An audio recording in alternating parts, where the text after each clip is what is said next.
Olha a votação para vereador para se preparar para o Congresso eleito em 2026. Vem comigo. Antes de seguir, gostaria de pedir seu like nesse vídeo e sua inscrição nesse canal. Peço também, caso você possa e queira, sua contribuição clicando no botão Valeu ou se tornando membro aqui do blog Educador Amaral clicando no botão Seja Membro.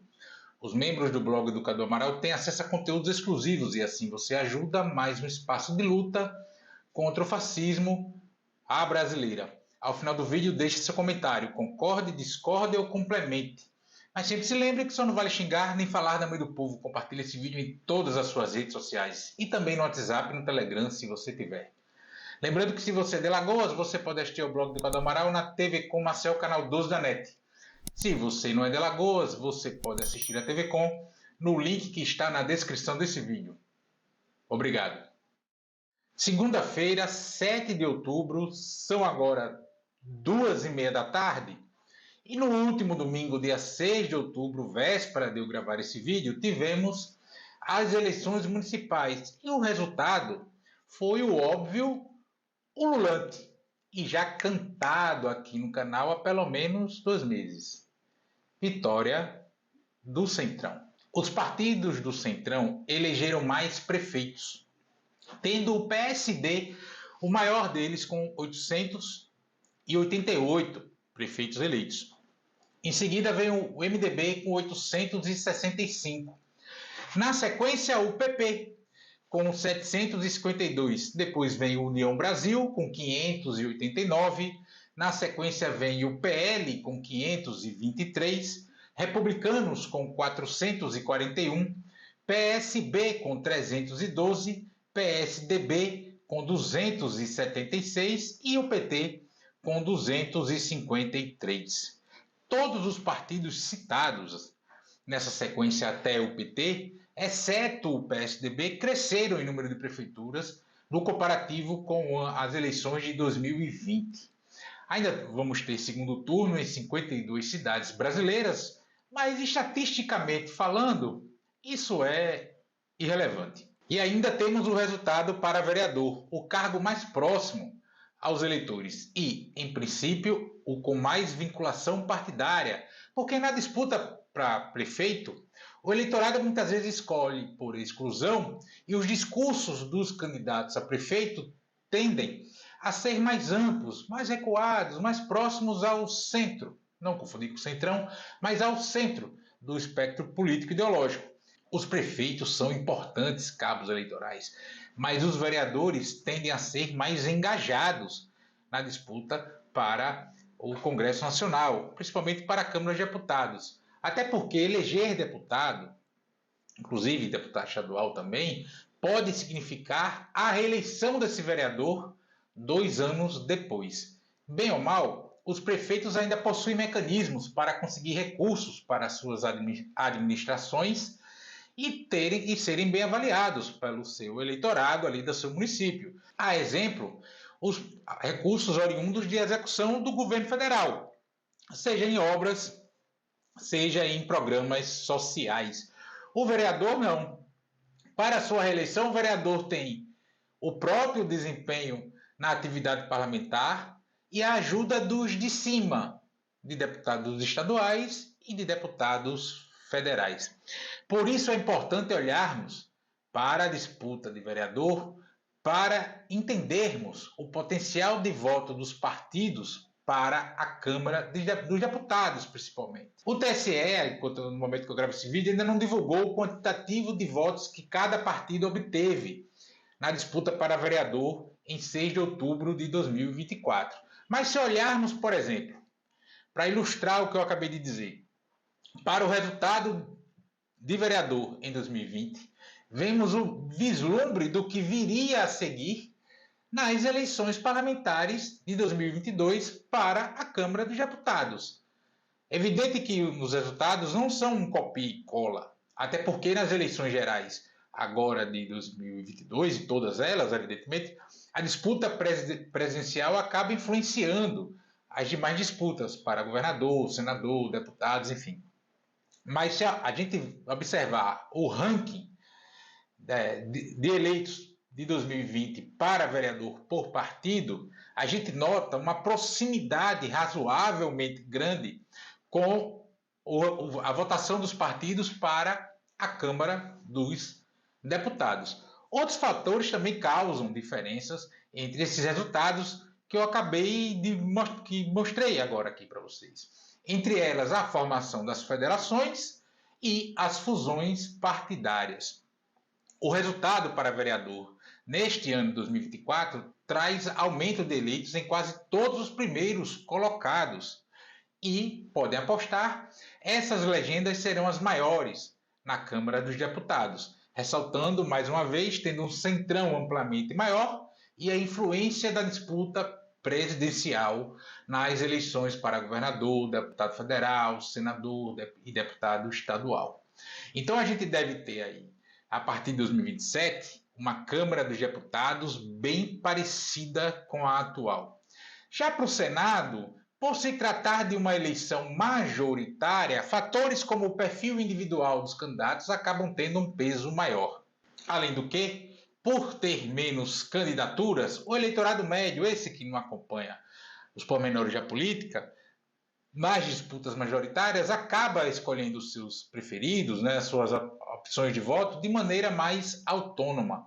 Para vereador ou deputado, essencialmente por conta do volume de candidaturas, pela pouca exposição midiática nas propagandas eleitorais, e acaba todo mundo virando uma grande geleia geral, essa parcela do eleitorado, que é a maioria do eleitorado brasileiro, que é o eleitorado médio, que não acompanha a política, que não tem uma posição político-teológica muito definida, etc., ele acaba recorrendo a terceiros para decidir em quem votar para o parlamento.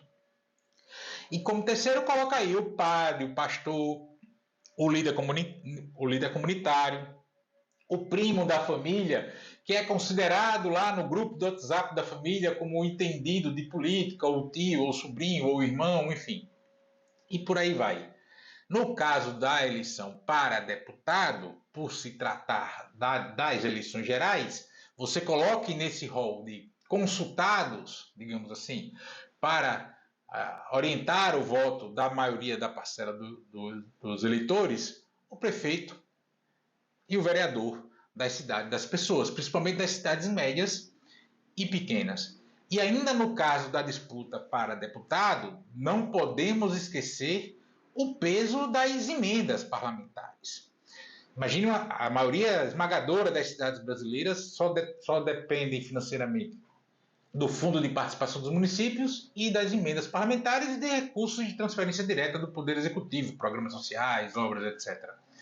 Então, um deputado que joga uma emenda no município para fazer uma creche, uma escola, uma praça, um ginásio, etc., ele já acaba tendo naquela cidade, quando vai inaugurar, que o prefeito diz aqui, esse ginásio foi feito graças a emendas trazidas pelo deputado Cadu. Aí o deputado Cadu vai lá, faz um discurso que conseguiu, que é muito amigo do prefeito, etc.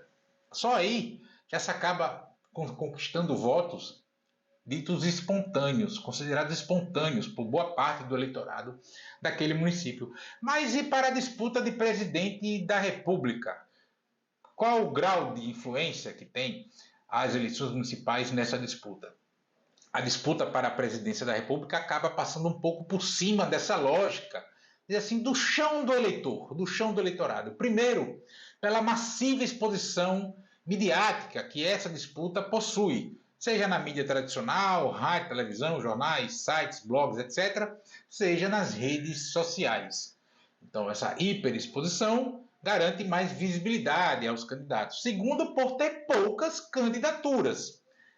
E menos ainda as que possuem um bom grau de visibilidade, ou seja, permitindo que esse eleitor médio, que não acompanha a política, escolha de cabeça própria o seu candidato a presidente da República. É evidente que, de cabeça própria, entenda que toda a campanha feita, a conjuntura política, se o governo da vez é bem avaliado, é mal avaliado, etc., tudo conta. Mas a escolha de cabeça própria é que o eleitor não vai se preocupar muito com a opinião do padre, do pastor, do vereador, do prefeito na disputa presidencial. Ele pode até perguntar, ele pode até querer saber, mas essencialmente a escolha é dele, ele escolheu. É evidente que todo o entorno influencia, mas não foi assim, votei porque não tem quem votar e o padre, o pastor, o primo, sei lá quem disse para votar. O eleitor médio, ele não é idiota e fica à espera de uma ordem de alguém para votar. É isso que eu estou querendo dizer. Ele só não acompanha os detalhes da política, porque não tem tempo sobrando para fazer isso. Precisa cuidar da própria vida, ganhar seu pão, garantir o teto para morar. Também no caso da disputa presidencial, podemos até, nesse caso agora das eleições municipais, a gente pode até não ter tido o PT explodindo de votos, né? Estourando, o partido do Lula, presidente da República, a economia está bem, emprego em alta, etc., renda aumentando, pá, o PT não estourou de votos. Primeiro porque o PT, e é importante ressaltar isso, o PT vive ali um processo de retomada de espaço político institucional em virtude de tudo que ocorreu no Brasil nos últimos anos. Desde aquele processo da jornada de junho de 2013, Lava Jato, prisão do Lula, golpe na Dilma, todo esse tipo de coisa. Mas o governo Lula não é composto somente pelo PT. Logo, a base do governo, essa aí difusa e complicada, acabou elegendo a maioria de prefeitos e governadores. Tem cidades ou estados que os partidos são mais governistas, esses da base em Brasília. Outros são menos, etc., mas é todo base do governo. E quando vai para o município, você pode ter um partido ter elegido 10 vereadores, esse dessa base difusa do Centrão aí. Elegeu 10, mas desses 10 tem uns 3 que é mais governista, tem uns 3 que são mais oposição, tem ali os que são vai com vento, dependendo da pauta, etc. Então, para essa conta ser exata, é preciso ver nome a nome para ter uma ideia. Então, falando do ponto de vista de espectro partidário, a base do governo venceu as eleições municipais, mas foi a base do governo Centrão. Então, se a base, o governo não é só o PT, e essa base difusa elegeu, um raciocínio parecido vale para o PL também. Porque o PL também não é somente composto por bolsonaristas. Aliás, o PL ele é originalmente um partido do Centrão, mas está sim em processo de ideologização.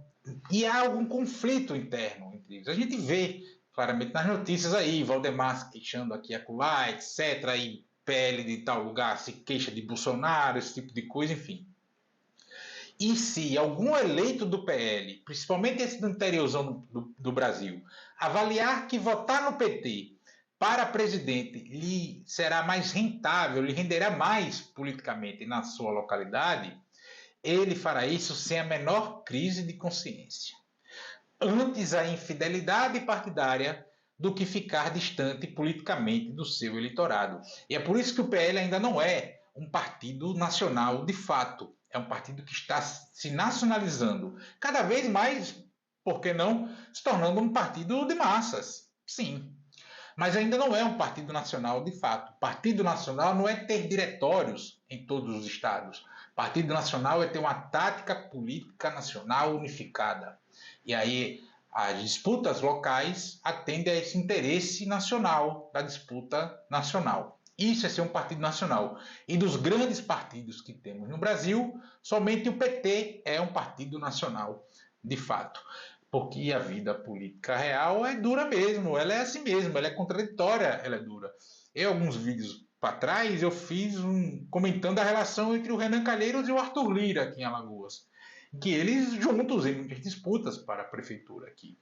E são autodeclarados ou declarados pela mídia nacional como arqui-inimigos mortais da política em Alagoas. Mas estavam juntos em 26 municípios alagoanos, 25,5% do total das cidades em Alagoas.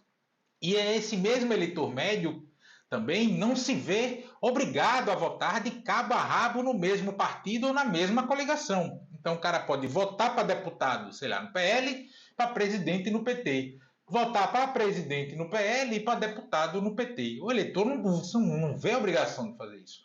E ele nem entende, vamos lá, a necessidade de uma coerência política nesse sentido aí. Então, esse voto é muito solto, ele é muito livre. O voto para vereador, por isso que ele tende a ser mais amarrado ideologicamente, porque tem tanto candidato, e por mais que tenha influência de alguém, etc., ele vai escolher ali aquele cara do partido A, B, C, D, para dar o voto ali para a vereança, principalmente os partidos mais ideologizados. Aí é que você tem essa vinculação real ali mesmo na disputa para vereador. Então, o resultado de agora tem influência bem menor na disputa presidencial de daqui a 2 anos do que as manchetes da mídia fazem parecer, inclusive em relação às eleições para prefeitos. Prefeito não dá voto para presidente da República, isso é uma besteira. Assim como o presidente da República não dá voto para prefeito. Essa é outra besteira que inventaram como verdade e muita gente acredita e repete por aí. Mas para o Congresso Nacional, principalmente a Câmara de Deputados e as Assembleias Legislativas, sim, por que não? O peso das eleições municipais é enorme. O resultado do último dia 6 é fruto de retroalimentação histórica entre parlamentares, congressistas ou das assembleias e prefeitos e vereadores. Um garante a reeleição do outro, do outra esfera, né? Principalmente nas cidades médias e pequenas do país. Nos grandes centros urbanos, há mais eleitores, porém possuem um eleitorado mais diverso e todos os espectros políticos conseguem votos ali. Nas cidades médias e pequenas, as votações para deputados são concentradas em no máximo, 3 nomes. Na maioria, da verdade, das cidades, em 2 nomes. Geralmente um da situação local, apoiado pelo prefeito, e o outro da oposição ao prefeito. Via de regra é assim, são os 2 mais votados, via de regra.